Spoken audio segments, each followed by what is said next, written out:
That's better.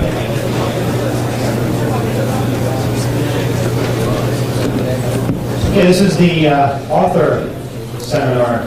People who have written or are writing about hackers in various manners, or hacking, or technology, or various things like that.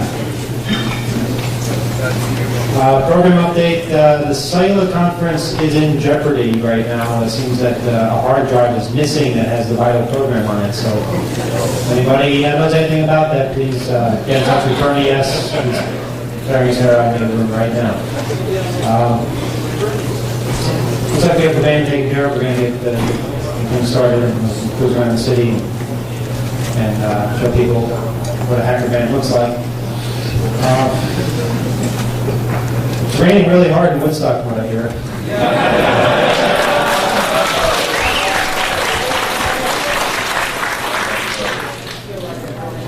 It's also raining pretty hard here. But,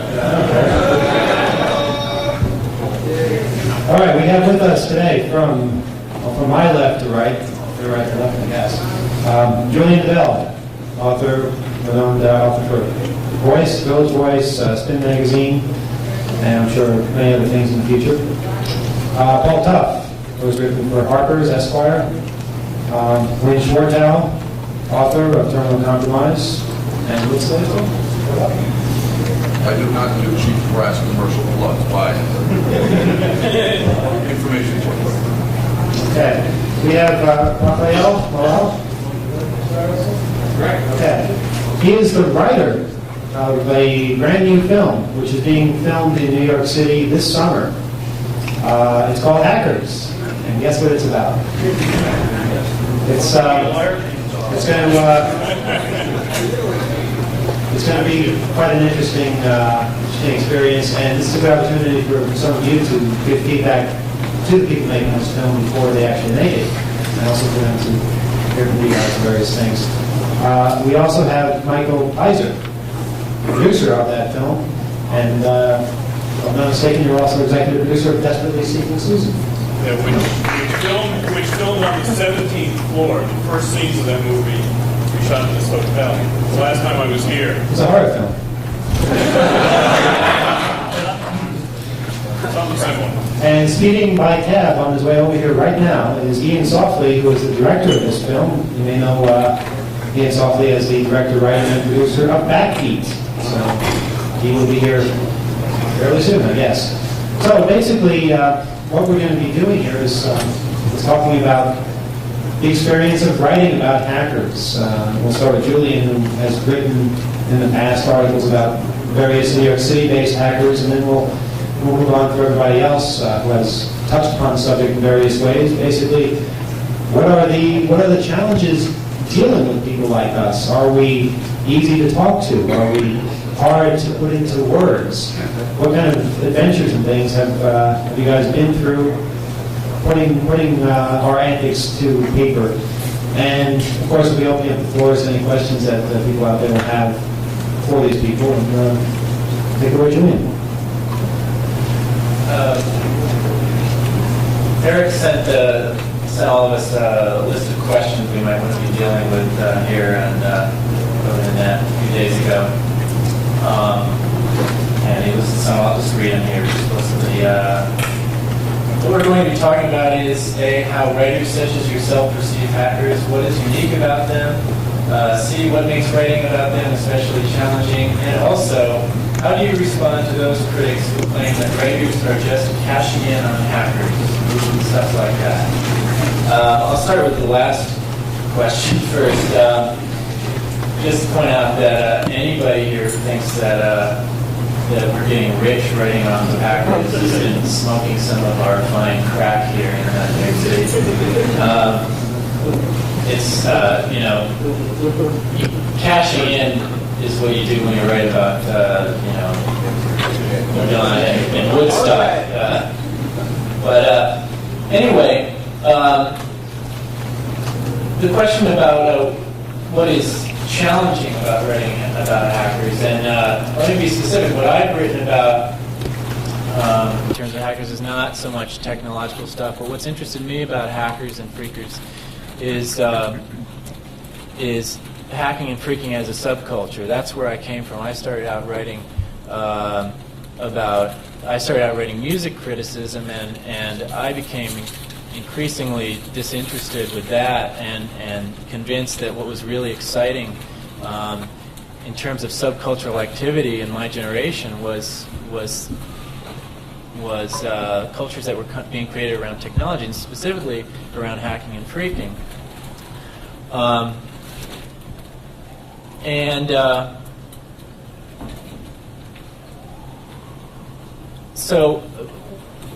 But once I got to know the culture a little better,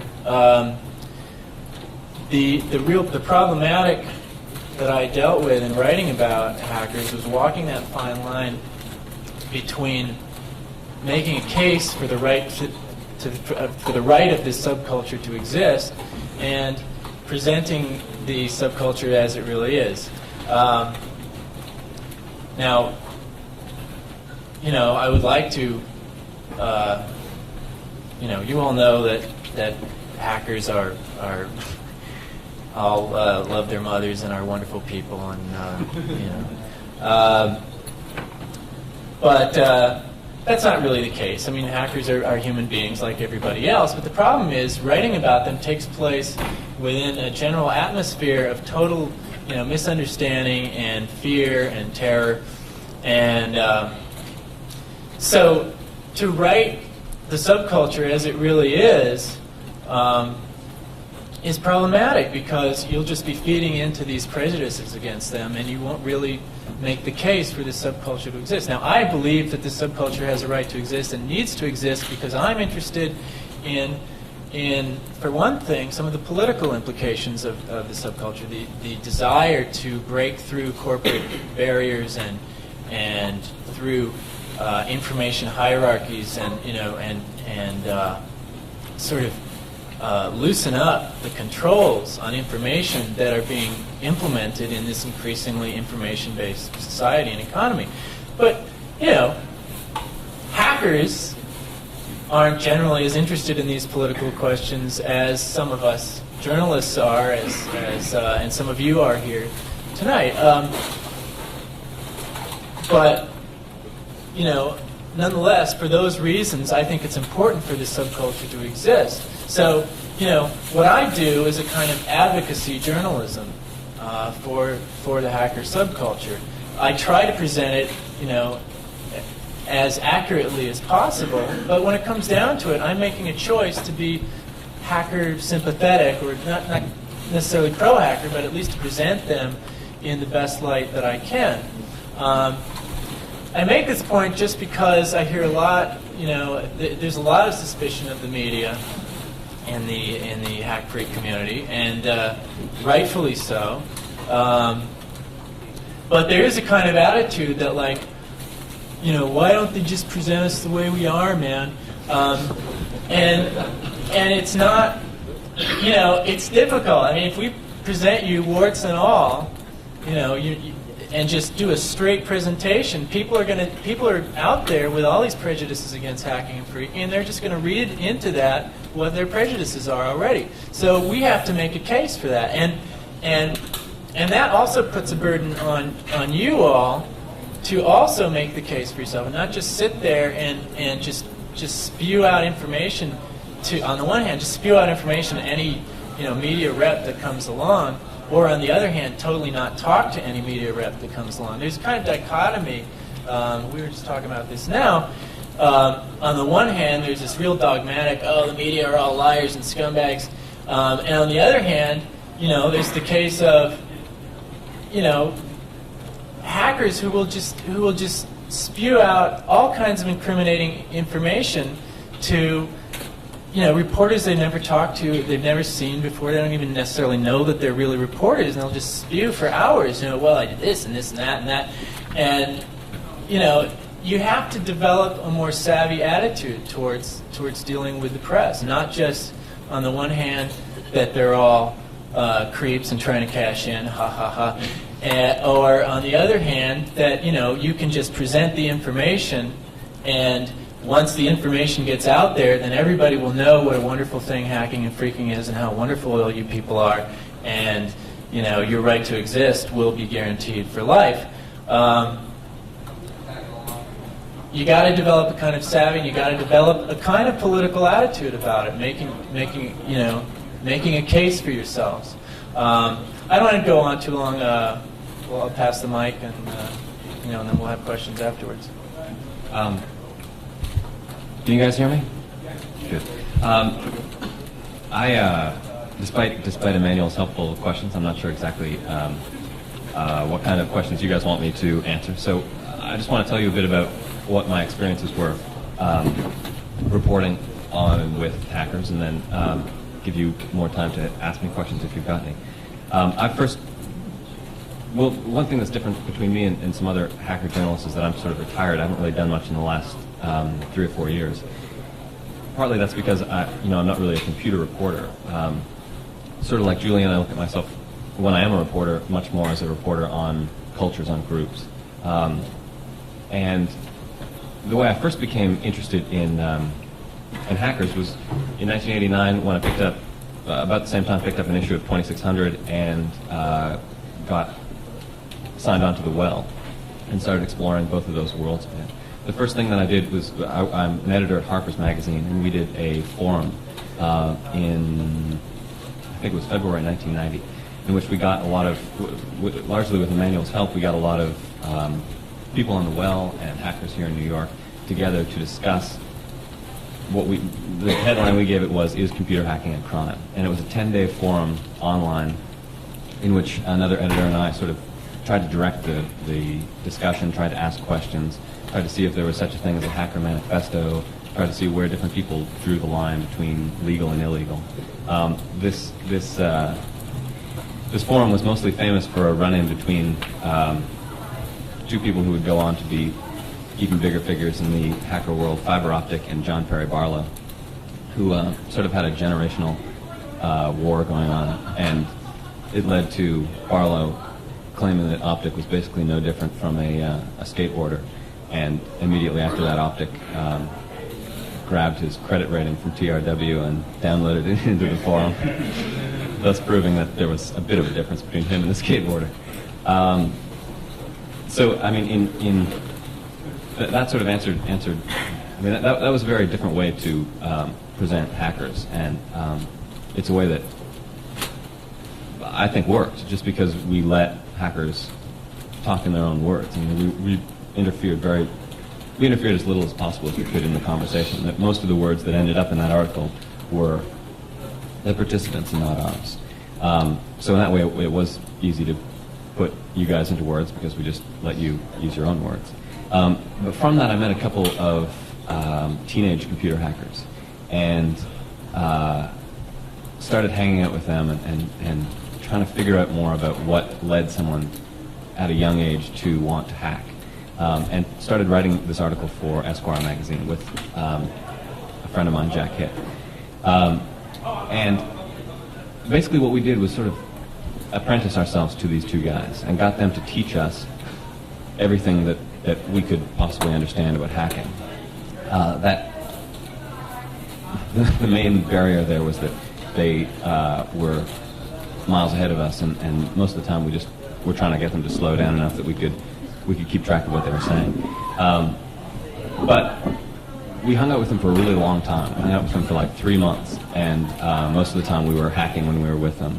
They were getting into various systems. They were especially interested in the phone system in 9X. And they would sort of explain to us what they were doing and why they were doing it.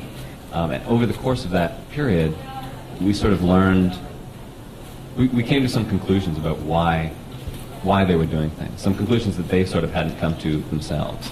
And we're able maybe to psychoanalyze them a bit in ways that they hadn't done.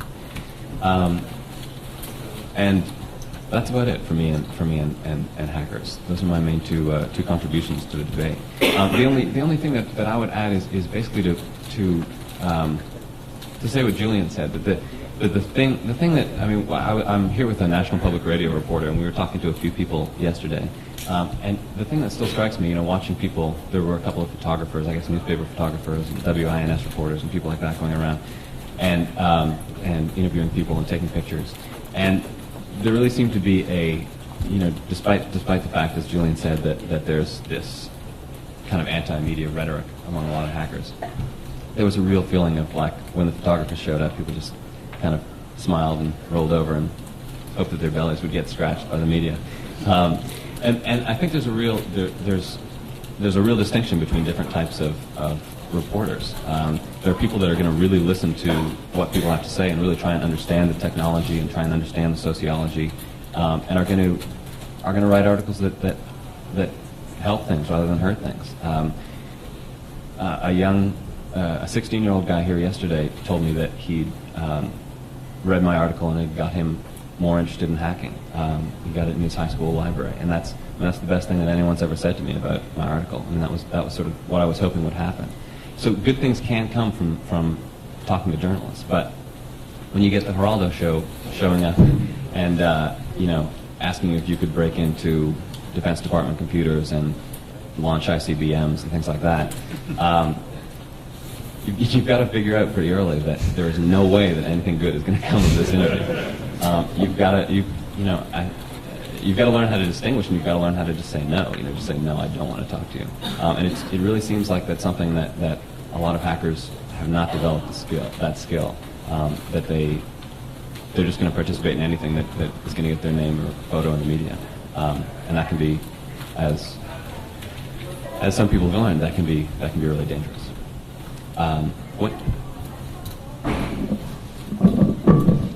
Unlike my esteemed colleagues on my left, your right, my left, I don't consider myself to be a journalist per se. I consider myself to be a writer, a commentator, editorial big mouth, hopefully somewhat entertaining with what I do, to cross over some barriers, barriers being the suits, being phone companies, being the Pentagon, down to whatever social subcultures happen to exist, and try to make some sort of transitions or provide some material for people to be able to understand what's going on the other side. There's an awful lot of misunderstandings that are certainly going on.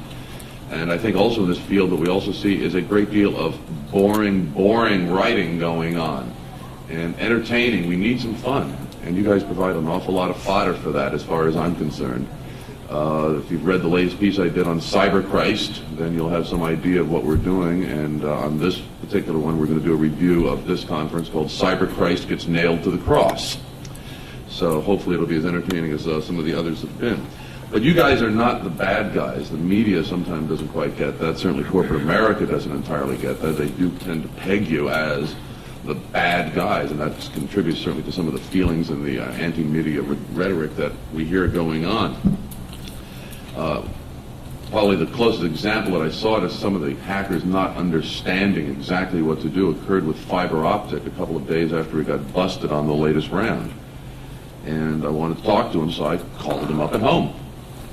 And I said, "This is Winn Schwartau, I want to chat with you." He goes, "How'd you get my phone number?" I said, "From information."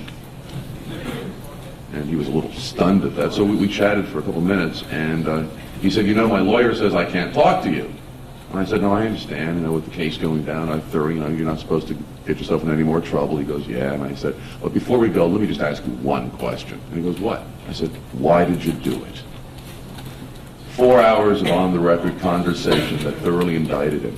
He did not understand, and a lot of this culture does not understand, that when people go on the record, they're on the record. They don't understand what off the record is. You don't understand often what background is, how to use things anonymously. Like when you read the New York Times, you see things according to a source who doesn't want to be identified because he'd lose his job at the White House. The same kind of thing. You have the same privileges and rules, and quality journalists, quality writers will adhere to those types of rules, regardless of what side of the fence you may or may not be on. And the better writers will keep confidential your secrets, and they'll keep confidential the secrets of the Pentagon and all the other suit-level people as well. So the rules are the same for everybody, but you've got to become aware of what all the rules really are. And the issue about hacking, somehow there's this impression that hacking is new, that it's something that's come out in the last 4 years or 10 years or what have you, but I don't know who created that image, but technology's been around for a long time. And people have always tried to stretch technology. and push the edge of it. The difference that we have today versus the other types of hacking in prior technological societies is the connectivity. There's really the only difference. And when you have the kind of connectivity we have today, the presence, the awareness is the main difference. People have always pushed the edge, and when they're pushing the edge, they're generally doing it for social good. And this has not been something that the media, in my opinion, has really gotten right. Because the majority of the media, when I read the stories on you guys and the various factions of the security industry, they get it wrong. The journalists do not have the technological basis. Generally, no offense to the gentleman on my left here, they generally do not have the technological basis to understand when somebody's bullshitting them or not. Is it possible? Is it not possible? And I'll give you the most classic example, and then I'll pass the mic on. On January 10th, 1992, Ted Koppel was hosting Nightline, and I was sitting there with my wife. I have a life and kids and all that. We were sitting at home at 11:30. And he came on to announce that the United States had won the war against Iraq using a computer virus. Well, I looked at my wife and I said, there's something wrong with this picture. And they proceeded to describe how it worked. And what it was, the National Security Agency, in its infinite wisdom, designed a computer virus to go inside of a chip, which they then gave to the CIA. So the CIA now has this little computer chip designed to take down Iraq. They fly over to France and they find a French printer company and they say, oh, this fits into that, and they put this chip with the virus into a French printer. The French printer is apparently bound for Iraq one way or another. And this is Nightline telling this story with U.S. News and World Report providing all of the accurate information. And they got the printer to Amman, Jordan. And since there was an embargo, they only wanted to let the printers with the viruses through. And they somehow got this printer into an Iraqi air defense installation down near Kuwait. So a couple of minutes before we decide to send in the cruise missiles to make right turns at the El Rashid Hotel, we decide it's time to launch the virus. So a couple minutes before, we say, go. The virus, this is Nightline, not me now, jumps out of the printer into the air defense radar systems, which are running Windows 3.0.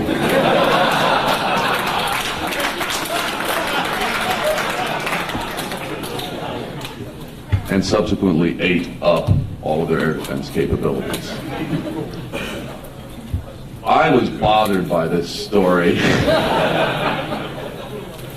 And I said to my wife, go to bed, I got some homework to do. And I went through some files, and something really just gnawed at the back of my mind. And subsequently I wrote an article called The Iraqi Virus Hoax.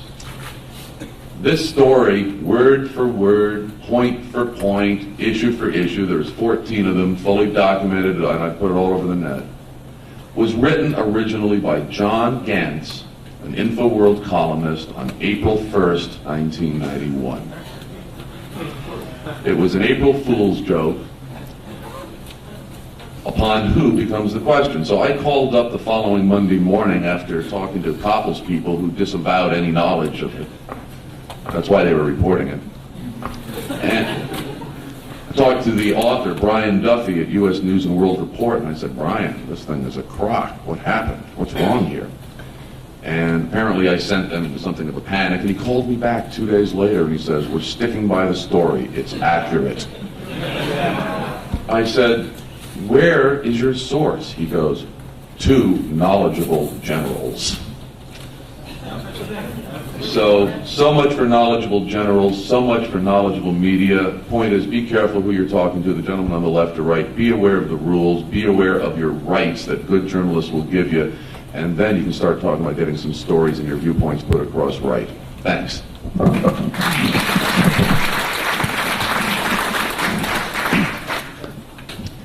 I came to the project Hackers relatively late in its development. After I was over here for the release of Backbeat last year, I was looking at a number of scripts. I didn't think I was going to make a film over here. I had some more pet projects in my top drawer that I was hoping to get off the ground.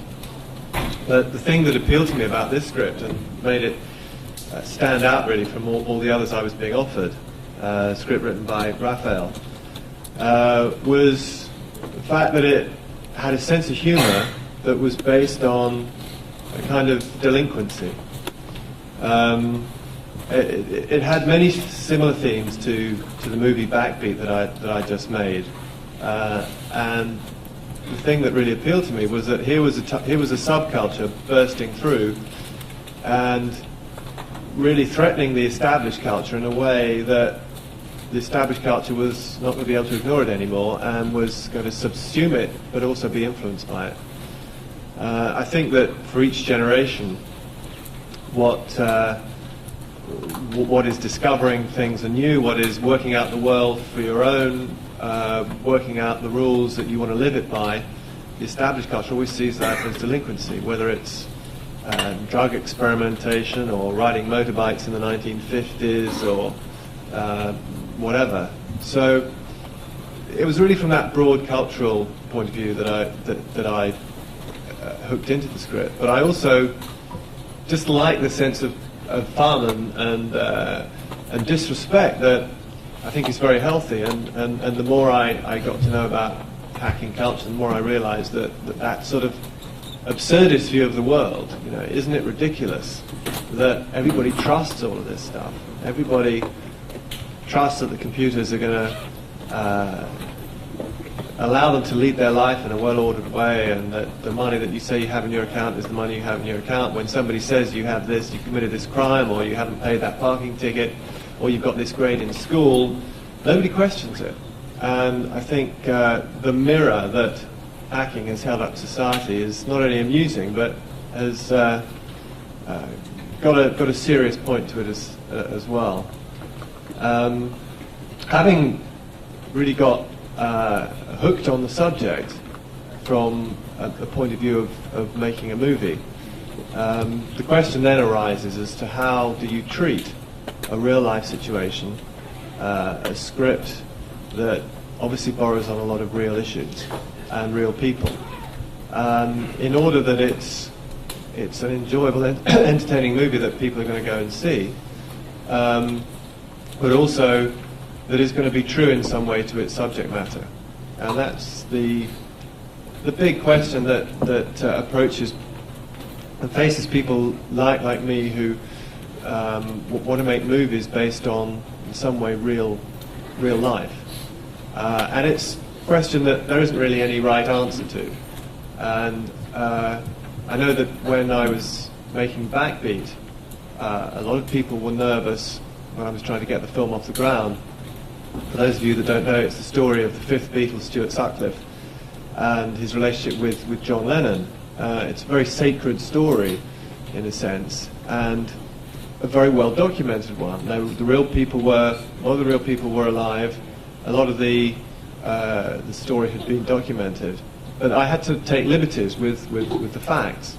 And I think one of the things that I was approaching first of all when I came to New York and started to think about researching this movie with Raph was really to do what I did on Backbeat, which was to absorb myself as much as I could in a relatively short time, knowing that Raphael had spent, I think, a good 2 years meeting hackers, and really trying to use that knowledge to get the spirit of the movie right,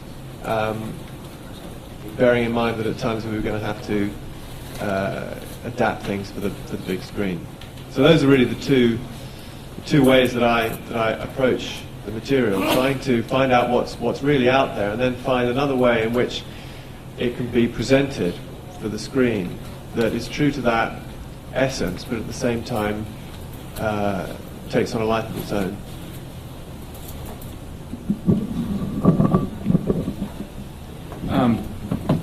I guess everybody would be curious as to how a hacker script gets off the ground or originally gets started. I would say that one of the things that this movie has very much in its favor is that it was not originally developed at a studio. It wasn't somebody saying kind of like, oh, cool, let's do a rollerblade movie. Kids are really into that, and that sort of thing. It came about as a result, really, if I trace it all the way back to its real origins, it was before war games or anything, when a very good friend of mine in high school who was studying mathematics, our first year of college, took me into a room where there were a lot of computers, and it was about 10 o'clock in the evening, and every computer was filled, and people were working obsessively. And my first reaction was, wow, these people love their major. And and I said to him, this is cool, what are they doing? I have no idea. And he said, well, they're all cracking software. They're all getting into these games, and they're breaking the codes to all of them, everybody. And there was a big sign on the wall that said, no cracking or hacking. And I was like, this is pretty obvious. Everybody at every monitor is doing this. What, isn't there some sort of a monitor or something? I was like, yeah, he's over there trying to crack into, and that was really sort of when in a serious way, looking at how everybody, I mean, there's a level of concentration that I think is a level of concentration that great athletes get into, and it's a level of concentration that dancing to some really great music, or having great sex, or there's just a flow state in that. That is what I didn't even realize at the time, but it's what I saw in that room, and it was just, that's when the germ of wanting to write about this, because I think that any fun script really starts from character rather than, oh, let's make a movie about rollerbladers. As time went on, and then War Games came out, and I moved to New York, and was always tracking stories about hackers and what happened with Robert Morris, and just on and on and on. And influential articles like the ones that you guys wrote that were very influential for me in terms of looking at it as a subculture. And then wrote the script, and the script was what's called a spec script, which means nobody paid me to write it. I took 2 months off. My wife worked extra shifts as a bartender, and I hung out with Fiber Optic and Acid Freak and Emmanuel and a whole lot of people for a large period of time who were very generous with their ideas and the things that they'd been through. And during that time, I started to feel a growing sense of responsibility towards the ideas, the political ideas and things that they said. I do think that, as you guys said, a kind of advocacy journalism. There was a very much of an advocacy screenwriting in this sense, because I was just so won over by everybody's sense of humor and the politics and the things that they were trying to say and do. I very much agree with the idea that that there's a responsibility on you as hackers and how you present yourself. And when questions are asked to you by journalists during the long period of time I was with the people I was working with, I saw them get sandbagged several times by Forbes magazine. But I shouldn't name any names. I don't know if there's anybody here from Forbes, but I saw that happen. And the Geraldo stuff and just everything. And you have to understand that these people that come to you are in some cases, they're just trying to make a buck, and they're going to try to come up with the most dramatic thing that they can come up with. Hacker takes over satellite, and stuff like that, because that's them going back to their editor and saying, oh, I have a new angle on this story, and your new angle in your life is their new angle. So it's a two-way street. There is a responsibility. You can't just point the finger and say, these people don't know anything about what the hell they're talking about. The one thing I would say about this particular script, which to me was a very good sign that happened with Michael as well, was that when we finally started to get first off, the piece when it first went out was several years ago, and hacking was not exactly on the cutting edge of culture that it is now, and mass culture. It's just sort of been working its way in. So most of the reactions we got from people were kind of like, eh. And the interesting thing was that we got really strong, very visceral political reactions from people. In fact, the studio that's now making the film under a previous regime had the piece covered by what's called a story analyst or a reader. And one of the people who's working with us managed to social engineer a copy of that coverage, what's called coverage, sort of somebody's opinion of the script. And this guy must have been a young Republican, because he really just did not like the whole idea of having hackers as protagonists and sort of introducing their view of the world and how it works and why if in a sense, if we don't all become hackers, we're shirking our responsibility as individuals and citizens. Sometime later, Michael gave the script to a particular studio head who responded with the quote, "I am uncomfortable with its anti-establishment attitude." And even though we were being turned down by a studio, my reaction was like, it works. And other than that, any questions that anybody would take? I do want to, one last thing. I read a great quote the other day, and I don't quite know who I don't remember who wrote it, but it's in terms of what Paul and Julian are talking about, your responsibilities as hackers and talking to the media, is that if you're not very careful, the quote was, you'll be paved over by the information superhighway. And I think that's quite true. I think that as people are finding a way to make money out of the internet, and people finding a way, the whole home shopping thing and everything, there is a what they perceive as a cancer, and hackers are that cancer. And unless you find a way to present yourselves and take that on as part of your responsibility as people that I'm not saying everybody should be political, but you should be aware when you're talking to people what you're doing and in terms of the information you're giving them. Because let's face it, it's like I said, corporate America is not quite enamored of you.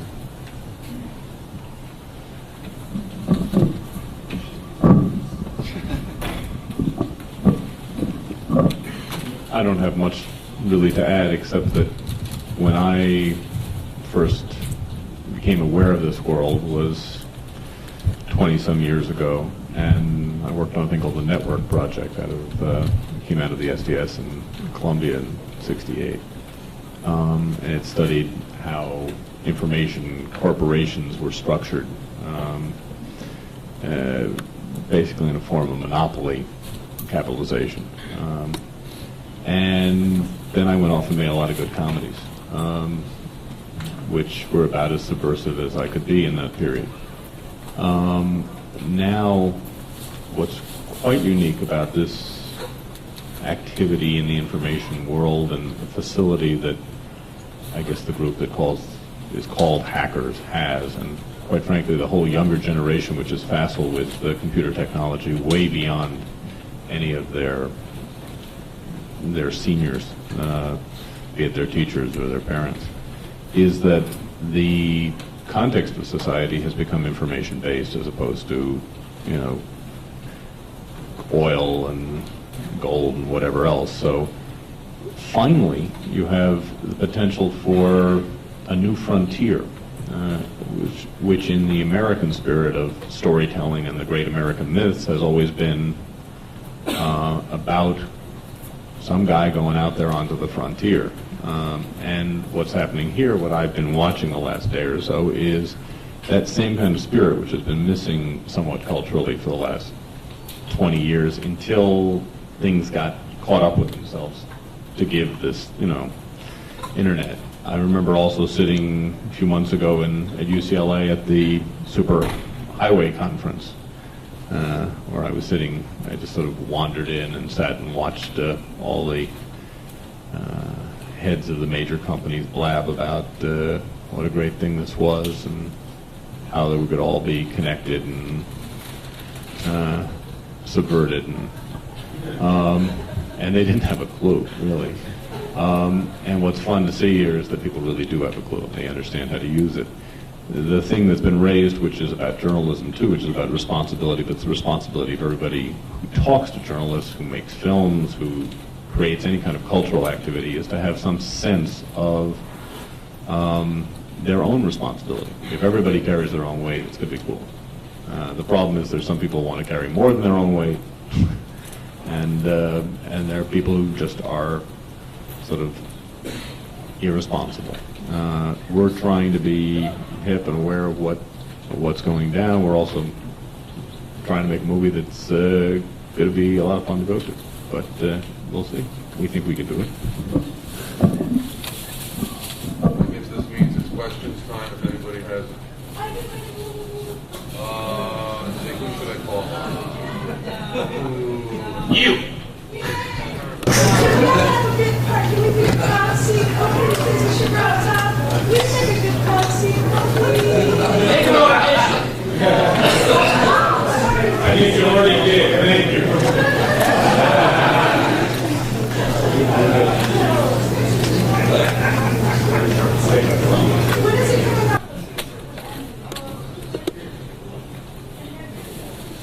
We're making it, United Artists is distributing it, and it'll come out next year. There are no characters per se, they're all creations.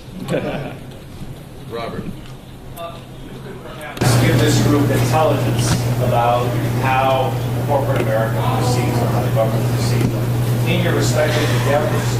Can you tell us a little bit more? You say they're now starting to get an inkling. I frankly think most corporations still don't get it, and they don't realize that they don't have a house that's being broken into. They have an undeveloped lot that the dogs are wandering across. Could you tell us what is the perception? Very smart, well, you know, it's almost nice to say, come on. But could you tell us your perception of the political environment as it now stands, and what kinds of changes do you see developing in terms of getting ourselves healthy, so that we're then hacking a healthy system?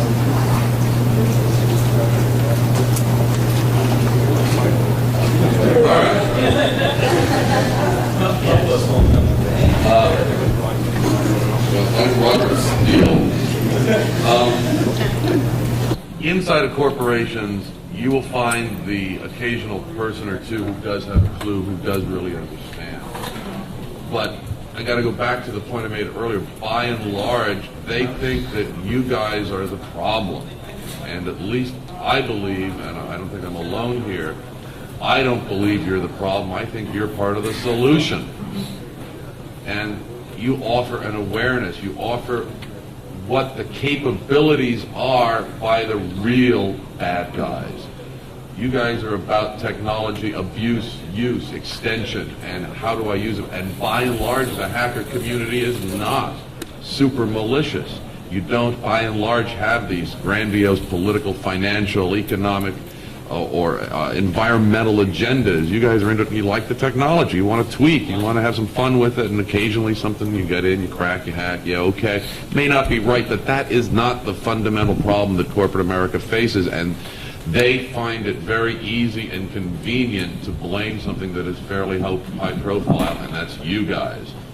So there's certainly a problem there, but the awareness is increasing, and I think that we're going to see the change occur through the legal system, unfortunately, because the lawyers in the corporations are beginning to realize that in an information asset-intensive world, that they have to get on the shtick, because there's going to be some major fiduciary responsibilities, whether it's you guys breaking in or the bad guys stealing money for the Federal Reserve, or whatever it happens to be, privacy issues, corporate espionage, the real issues that are going on out there that you're so well demonstrating. The lawyers are going to help us. They're going to start some lawsuits. The lawyers are coming, the lawyers are coming. And whether that's going to be a good thing or not, I don't know. Given the lawyers that I know, no, but I think it's going to be happening anyway. Does that answer your question, Robert? I could just add something to that very briefly. I mean, I think that it's quite precariously poised at the moment. I think that certainly the law enforcement agencies and corporate America and corporate UK, corporate Europe, basically think that hacking is a crime. And they're frightened of it, and they see it purely in terms of property. And so they use the forces of law in order to protect property, which they have always done. And I think that the issues of access and trespass and freedom that were certainly very important in my country in the 19th century. Because what happened in the 18th century was that the industrial conglomerates actually took all of the land that was common land. And all the laws of the UK basically have been formulated to protect those property interests. I think that it is a precarious time. I think that's why it's important for journalists and people like ourselves who are borrowing your culture, if you like, that it is presented in a positive way. Because I think that it's not the culture that is criminal or legal or straight or whatever. I think that it's just the place that's inhabited by people, and people are people. Yeah, I wanted to add one thing. I believe that, by and large, everybody with some degree of intelligence, with an IQ something above that of a rock or something, are basically hackers. And I went out to try to prove this, and I just made a note on it. I give a lot of seminars and conferences for corporations that can afford all the ridiculous amounts of money. And at one point, I sat down at a computer. There was about 20 or 30 people in the room, and we were having a coffee break or something. And I sat down where they could not see the computer screen. And I start playing and doing something. I was not even hooked up to a modem. And I said, holy shit, I just broke into the White House computers. Every single person in that room who was a suit came behind that computer to look. They all wanted to know. And it was the first time in their mind that they realized that they had a certain amount of the hacker essence within them, and it's human nature. And I think that we need to help educate them on that as well. Yeah, I just want to add to that is one thing that you can do. I mean, it is simple, but it is one thing you can do sort of on a political level is to give the suits a taste, because anybody anybody can recognize the appeal of this once they're put face to face with it, and then it sort of changes the whole perspective. Again, you have to be very careful about the context in which you do that, and not have current affairs shooting you over your shoulder.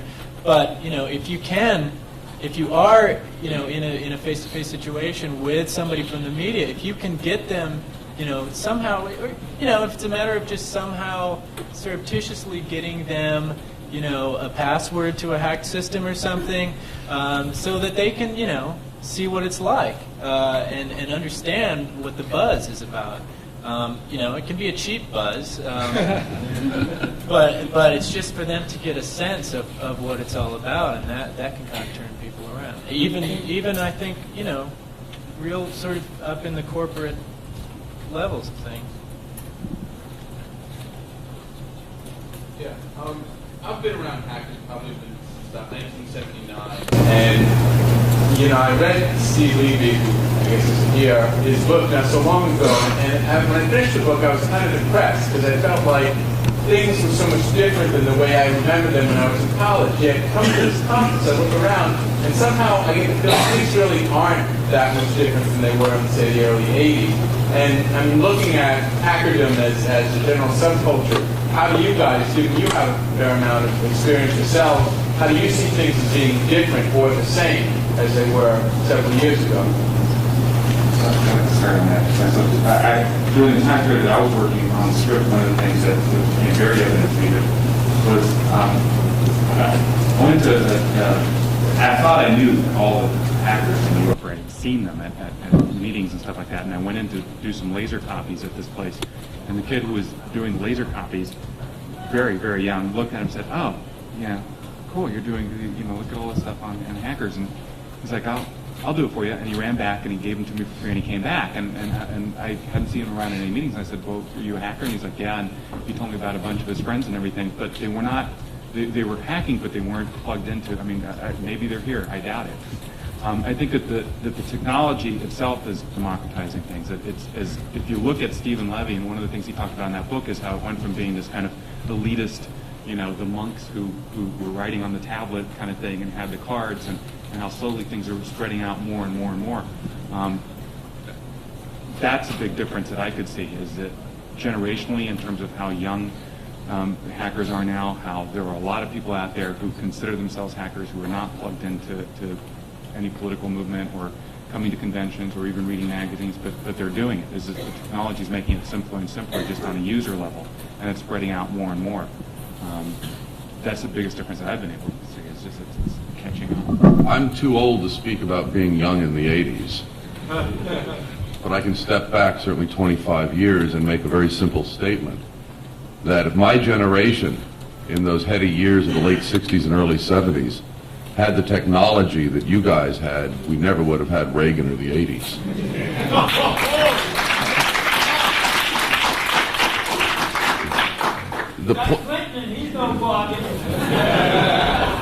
I'm still holding my breath. One of the things that I've noticed a big difference in it, we hear this X generation stuff, and I don't want to get into all of that, but the democratization process that he's referring to, I think carries a little bit further than that, and I'm working on some stuff now called cyber civil disobedience. And what I believe is that this current generation, it may be so apolitical that they really don't know that the amount of power that they have. that to make political statements 25 years ago, we had to amass 500,000 people in the streets of Washington and then get gassed in order to make the headlines. And it required massive amounts of organization and transportation and police permits and everything else to be able to make a political statement. That is no longer true. Today, the technology exists to be able to have massive, massive systemic shutdowns that are legal. If done one by one, if done en masse, then the lawyers may say, no, that's conspiracy, that's something else. But the ability to have electronic demonstrations in cyberspace that effectively are cyber civil disobedience is a political force that has not yet taken hold, and I don't know what the future is going to bring on that one. Can I answer that original question, or take a crack at it? In terms of what's changed from, as long as 20 years ago, I think that the way that the technology has changed may be leading to a real change in the way that people get interested in hacking. I think that 20 years ago, because computers tended not to be linked together, the people that got interested in computers were the people who were interested in getting inside the machine, the people who were basically, the same types of people who would take apart a car or take apart a radio, or people who just wanted to get inside a machine and mess around with it. Now I think that the way that people are getting involved with computers, young people are getting involved with computers, tends to be more through communications. I was having a conversation with Bill SF yesterday, actually, in which I explained my theory, which I'm not quite sure I actually believe, that America Online is actually the most important thing out there in terms of the next 5 years of the hacker community. That you've got this situation where there are I understand why that bothers you guys, because it goes against a lot of what this conference is about, which is that you guys are a lot smarter than most people on America Online, and you like that fact. But nonetheless, America Online is giving access to the concept of computers and the concept of communicating with computers to people who 1 year ago, 5 years ago, 20 years ago would have had absolutely nothing to do with it. And that is a kind of democratization which,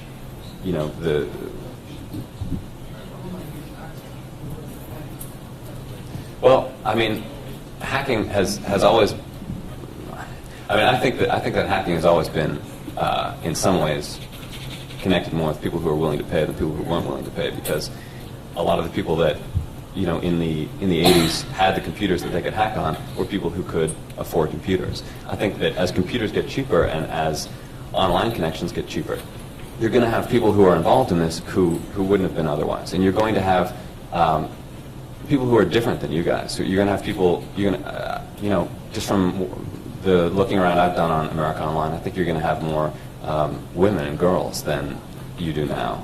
It seems that that's a community that's much more comfortable on America Online than they are at a conference like this. Or electronic transvestites. That may also be true.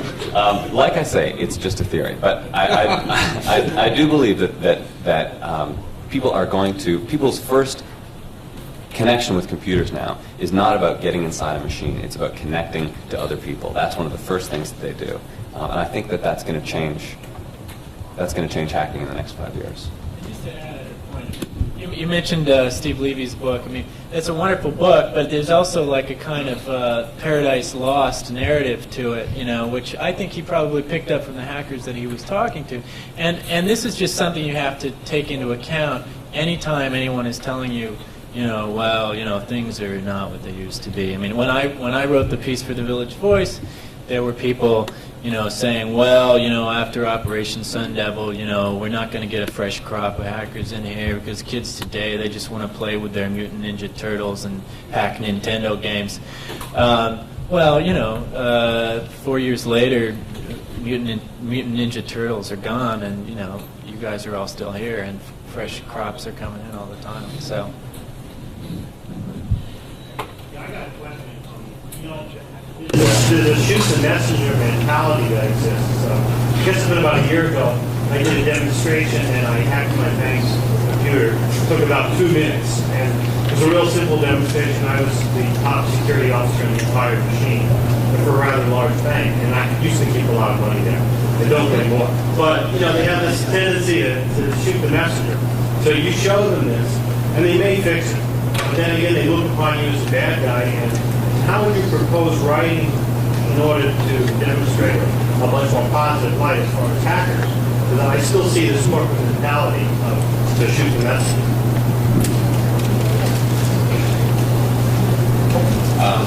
Well, I mean, I think that that's something that savvy use of the media can do. I mean, I think that as long as it's just you and the corporation, they have nothing to gain by saying, hey, you know, thanks for exposing that hole in our security. But if instead of exposing the hole just to that corporation, if you're doing that in a way that's, you know, which is I think one of the things that Emmanuel does really well with 2600, if you're exposing that to a large group of people and making it impossible for them to just shoot you the messenger and keep the holes in their system, something might actually get done. How about for the legislation sugar clips? Sugar clips, I like that one, yes. Do you feel that this pressure is somewhat response to the public media? There are horror stories or misinformation and some other factors. Do you feel responsible in some way? For the flipper chip? Feel anything about that? The general atmosphere of this area. I think flipper chip, let me address that because I come from there. I think the flipper chip is a bureaucratic admission of failure. It is a bureaucratic admission of terror that they've lost the bubble. And I think it's plain and simple. And they also seriously underestimated their ability to get it through. And the public outcry. I'll also tell you that I think flipper chip would have made it if the FBI hadn't put telephony on the street first and gotten all the civil libertarians and everybody organized. So from my point of view, clipper chip is not about you guys. Clipper chip is about having lost the ability to follow digital technology in intrusive ways. But it's still, you think that the government would know that they've really lost unless it was due to the media's? You have a very, I mean, there are elements of your government that are very capable. And don't misunderstand me. I admire the intelligence community. I just think that they need to address their mission in a different way, not to legislate backdoors.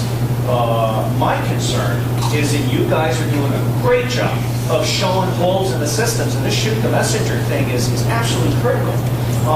And one of the reasons I'm concerned about legislation, the Martin bill and all this stuff, is it's creating bigger pipes with more holes.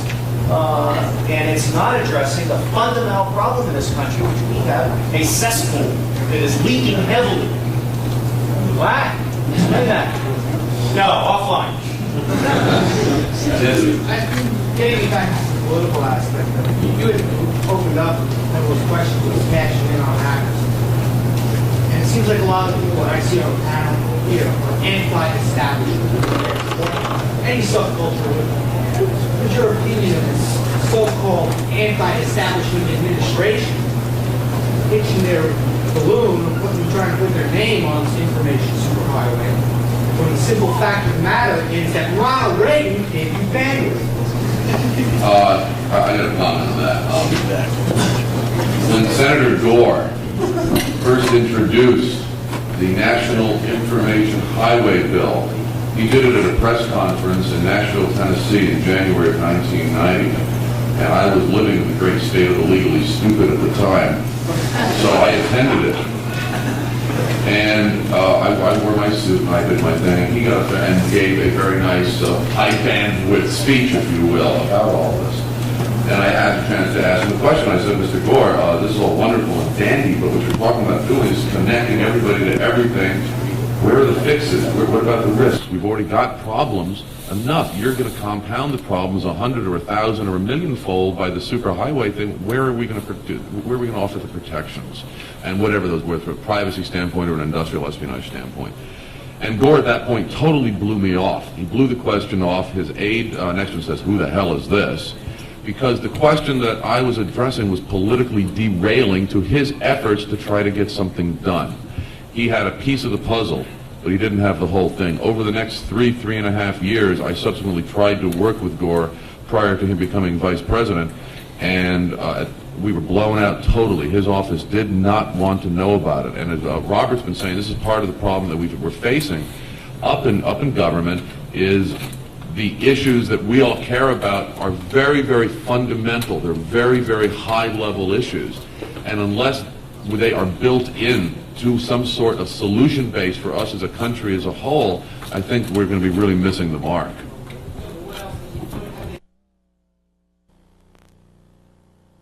Do it, and money's going to drive it anyway basis. But then Gore says, no, we got to give it to everybody for free, and that causes problems. That smells to too many people of socialism, and what's the incentive to do it? So there's a lot of activity going on. If you get on to Dave's boards, for his services, the EFF, that'll give you a pretty good idea of what's going on in government.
Democracies have always been led by enlightened elitists. That's the problem with it historically. What I think is happening with this whole Gore and superhighway thing is that they're, by government taking the lead and not sort of trying to be populist, they're provoking industry into taking the appropriate response so that they can form their market. And the unfortunate thing is it really looks like they're just sort of setting it up, packaging it nicely so that industry can then take it on. So it ends up being a alliance, and it's an economic plan based on, in some ways, Japanese government for the 60s. But there is such a difference now in that they really cannot control it. It really looks like the networks of information will allow there to be the big difference, which is that information and solutions can be brought and postulations of different ways of organizing things, of how to structure things, how to deliver goods, how to be amused, can be accessed in different and therefore much more intrinsically democratic ways. And that is apparently what I think the difference is in the last one.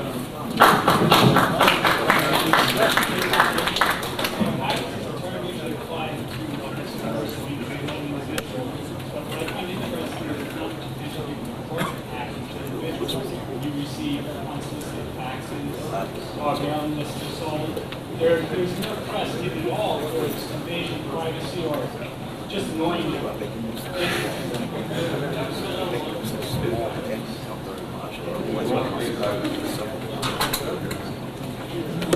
Yeah, well, all right, you're absolutely right. That is one aspect of what I call information warfare, is the violation of personal privacy. Because you have to, again, go back to what Robert said, a very high-level perspective. 200 years ago, the issue of public record, shall we say, meant that you hopped on your horse down an elm tree-covered dirt lane to a little wooden courthouse and opened up the book to see who bought the back 40. And in those days, the issue of public records meant something that was a worthwhile concept. But today, when public records show the driving license records of 2 million people in the state of Oregon on bootleg CD-ROM, I think we've gone too far. We need to contain it. But we're not going to contain it with Ed Markey-style antivirus legislation. We have to do it at a very, very high level. And that's what a number of us are working on. You're absolutely right. I think one case that's actually almost amusing is with Procter & Gamble in mid-92, as I remember. The reporter in Pittsburgh who was leaking out or receiving information that was considered proprietary to Procter & Gamble. As a Procter & Gamble said, "Oh, shit, we gotta fix this." So they go out and hire a private eye who happens to be an ex-detective. And they can't find out what's going on. So they decide to do the next best thing and go in and get 1 million phone records to sort through and see who's calling this reporter in Pittsburgh. It was obviously illegal. It was major privacy violations that occurred.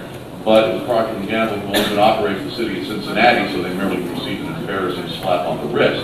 But these things do go on very regularly, and we do need to take some steps forward. You've also, I mean,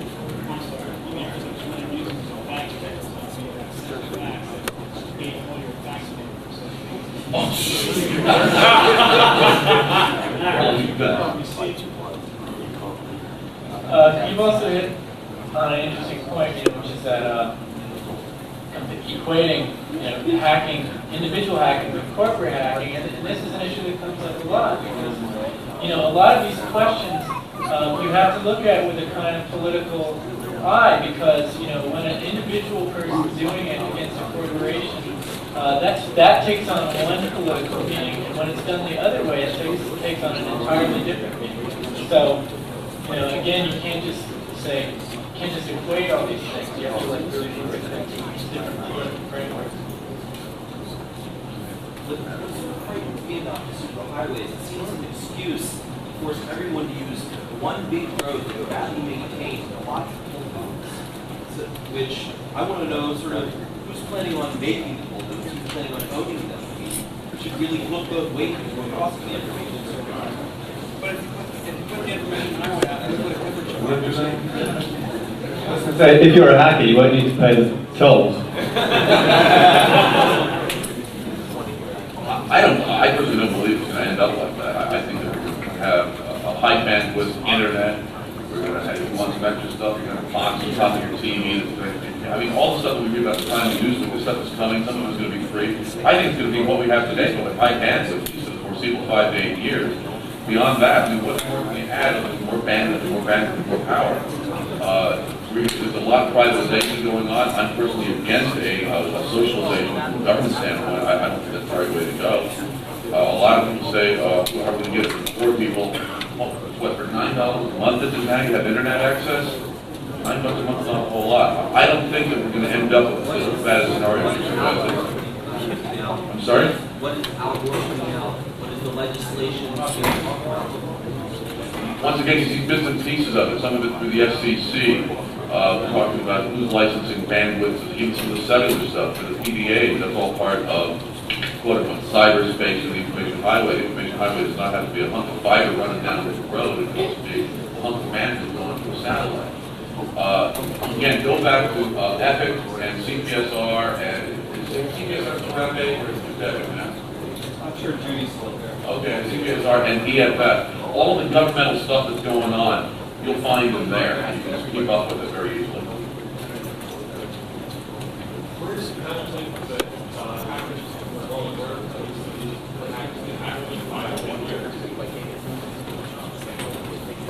Tell us. I mean, seriously. We're just trying to keep up. That's a question that I would like to know from everybody. Partly, what do people see? What's the self-image that a hacker has of themselves? Is a hacker somebody who gets some kind of comfort from the fact that it's a minority activity, that it's a subversive activity, that it's kind of an alter ego thing, or is there a sense in which this is a new frontier, this is a new territory? I think that I was talking earlier about how I think things are very poised, and I think that it could go either way. I think the biggest weapon that people have is, and this has been mentioned before, is awareness that everybody else has, getting everybody a little bit pregnant. I think that when I've gone to companies, they tend to be media, kind of show business related companies. But what's interesting is that, as Michael said, that is the new commerce. The information is the new commerce. And you have a company like Sony, they are, okay, they're an entertainment company, but they're also as important as a company that might have been making automobiles or railroads in the past. And what you see on the boards, or very high up in those companies, are people who are very sympathetic to the idea of hacking, if not actual hackers. There's always a twinkle in the eye when we go trying to flag some free computer gear or kind of trying to get some time on an SGI machine in one of these big companies. We talk to these people, and it's like, you know, they're almost kind of winking at us, saying, yeah, we will kind of do that because, you know, we sympathise. Now, I don't know whether it's just companies like that we tend to deal with, or whether it's also, if you went to all the other industrial companies. I suspect that people need people that are effectively, from the hacker mentality, they need people who have facility with technology. And that's an advantage that this counterculture, if you like, has over all the previous countercultures. I mean, it wasn't exactly a requirement to be experienced in dropping LSD to work, you know, for a bank. Whereas if you're working for a big company now, having facility with computers is very useful. And I think that's a great kind of source of strength. An answer to a question like where is it going to be in 5 or 10 years, that's largely going to be determined by you. I find two kind of interesting undercurrents to a lot of the questions, one of which was addressed before, the idea of, well, you know, what is the media doing this kind of negative view of hackers, and as members of the media, you know, well, we don't make them up, you guys give it to us. And also just the kind of the attitude is almost like I don't know if we've kind of said over this high school mentality as far as American Online, when you bring up the idea that that's actually a very influential constituency. I mean, that's a huge constituency is coming in, and it's going to be very influential. And 3 years down the line, you can poo-poo America Online and the people who commit to that as not being very quick, not being very bright, or not being very with it, in order to make you seem a lot more, you know, all of the above. But a few years from now, those are people who could be your political allies. And spreading this awareness, both in terms of the corporate culture and everything, and these new people that come in, they're fertile ground. And like Ian said, get everybody a little bit pregnant, because you're going to need allies, because there are forces allied against you. And just to maybe attempt to seriously answer the question, I would say that there's two edges, as Paul pointed out, a lot more emphasis on communications as things get more networked. So that hacking, I mean, as a general tendency, I would imagine more emphasis on kinds of social engineering types of things. That would be a more important thing. Just as also a hypothetical idea, I mean, I've noticed that the virus writing scene has actually been heating up a lot lately. I don't know if that has to do with increased connectivity, but I would imagine that virus writing can get to be a pretty exciting field.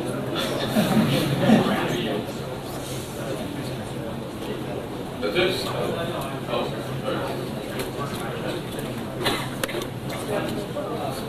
quite accurate when it said that there are more people out there sympathetic to hackers than the grassroots hackers would imagine. I'm one of those people. What about is middle America, as you can get, I'm in my 50s. I am perhaps the most computer illiterate person in this room. A year from now, I'm going to have some friends who will drive me reading in September when I get the IRS to stuff with some money that they owe me. I'm going to buy it. Good. But what they showed me and what they do, the activities that they do, I'm very sympathetic to. Okay?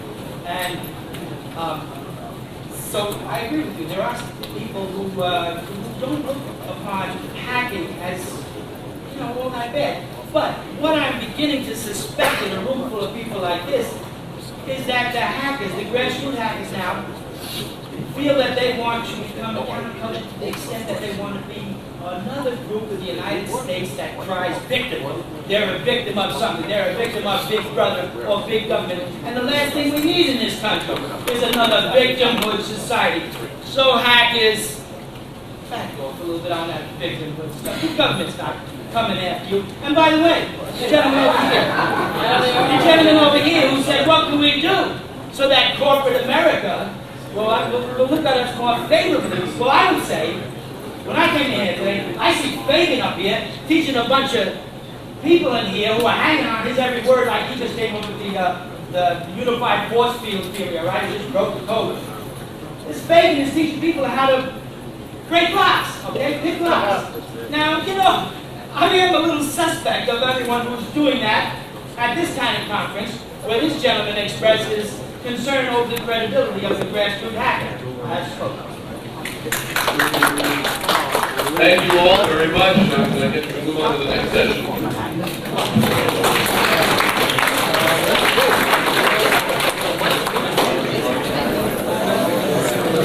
Any media rep that comes along, or on the other hand, totally not talk to any media rep that comes along. There's kind of dichotomy.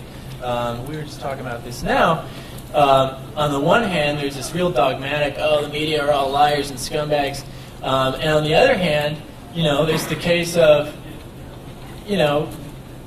hackers who will just spew out all kinds of incriminating information to, reporters they've never talked to, they've never seen before. They don't even necessarily know that they're really reporters, and they'll just spew for hours. Well, I did this and this and that and that, and you have to develop a more savvy attitude towards dealing with the press, not just on the one hand that they're all creeps and trying to cash in, ha ha ha, or on the other hand that you can just present the information, and once the information gets out there, then everybody will know what a wonderful thing hacking and phreaking is and how wonderful all you people are, and your right to exist will be guaranteed for life.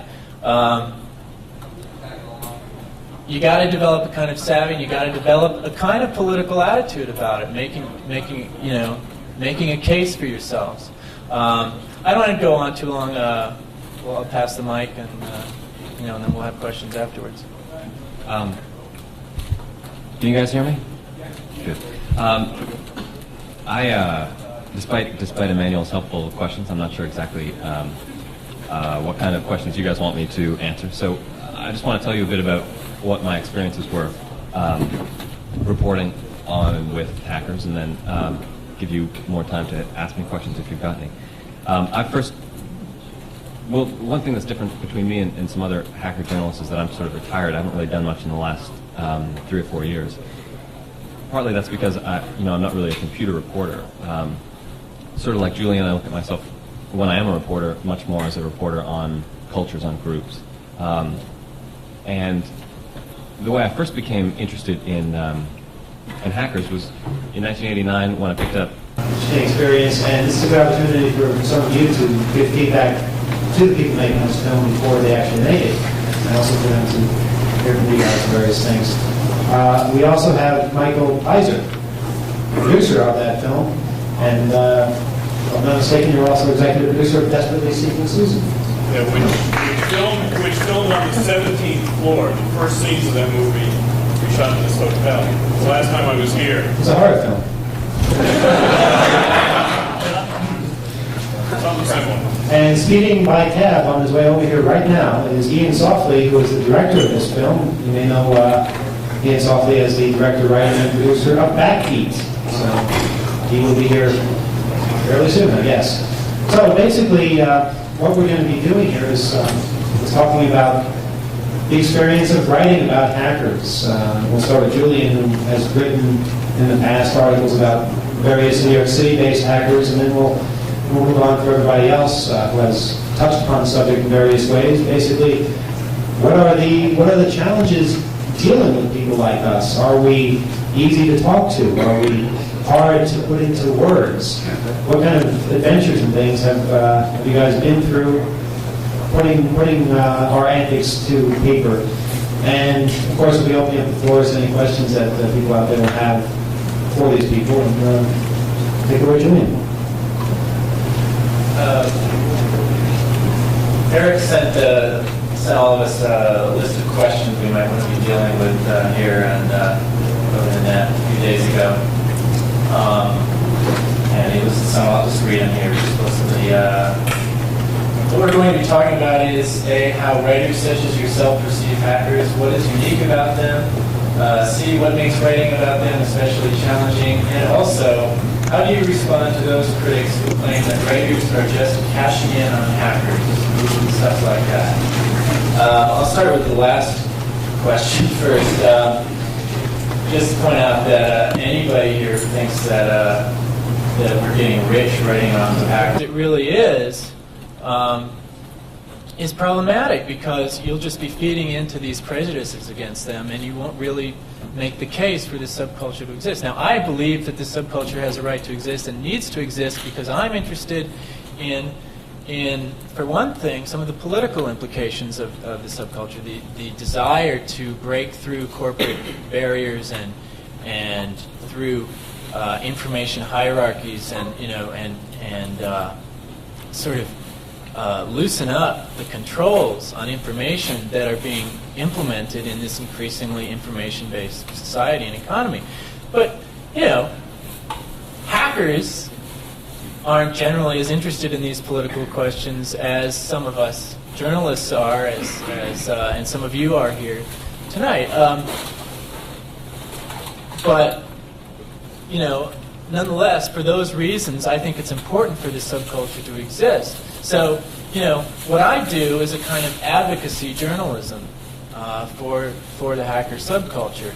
I try to present it, as accurately as possible, but when it comes down to it, I'm making a choice to be hacker sympathetic, or not necessarily pro-hacker, but at least to present them in the best light that I can. I make this point just because I hear a lot, there's a lot of suspicion of the media in the hack freak community, and rightfully so.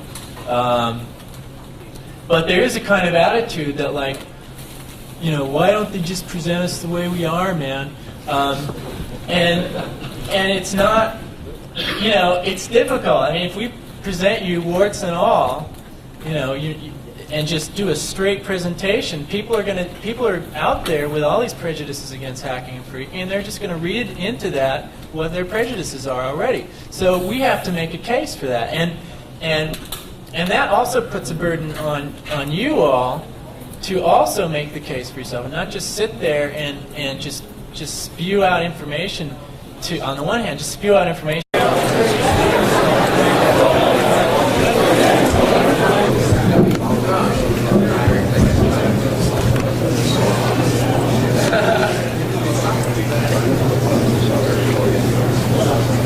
That's better.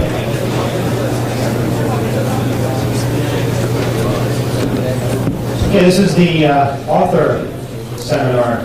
People who have written or are writing about hackers in various manners, or hacking, or technology, various things like that. Program update. The cellular conference is in jeopardy right now. It seems that a hard drive is missing that has the vital program on it. So if anybody knows anything about that, please get in touch with Bernie S. He's carrying his hair out in the room right now. Looks like we have the band taken care of. We're going to get things started and cruise around the city and show people what a hacker band looks like. It's raining really hard in Woodstock, what I hear.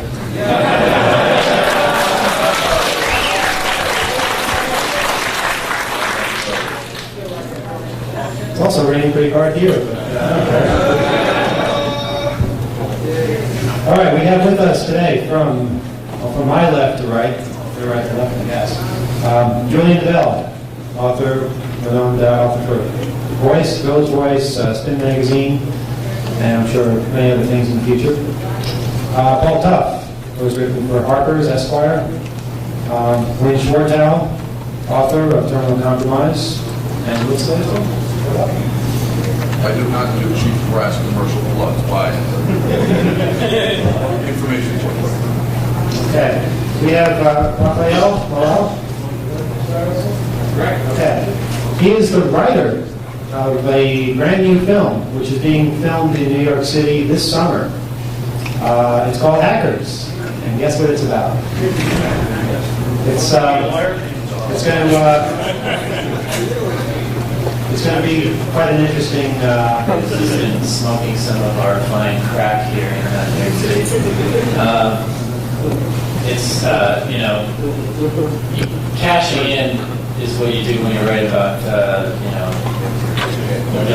in Woodstock.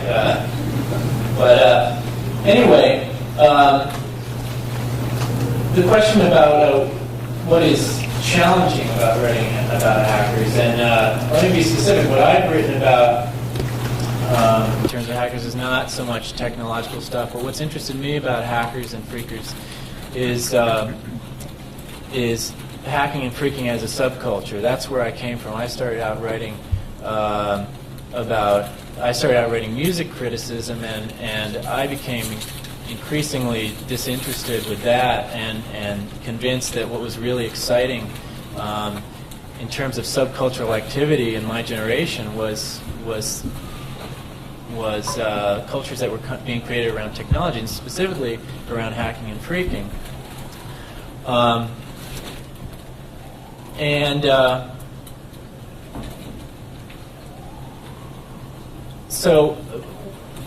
But once I got to know the culture a little better, the problematic that I dealt with in writing about hackers was walking that fine line between making a case for the right for the right of this subculture to exist and presenting the subculture as it really is. Now, I would like to. You all know that hackers are all love their mothers and are wonderful people, and but that's not really the case. I mean, hackers are human beings like everybody else, but the problem is writing about them takes place within a general atmosphere of total, misunderstanding and fear and terror, and so to write the subculture as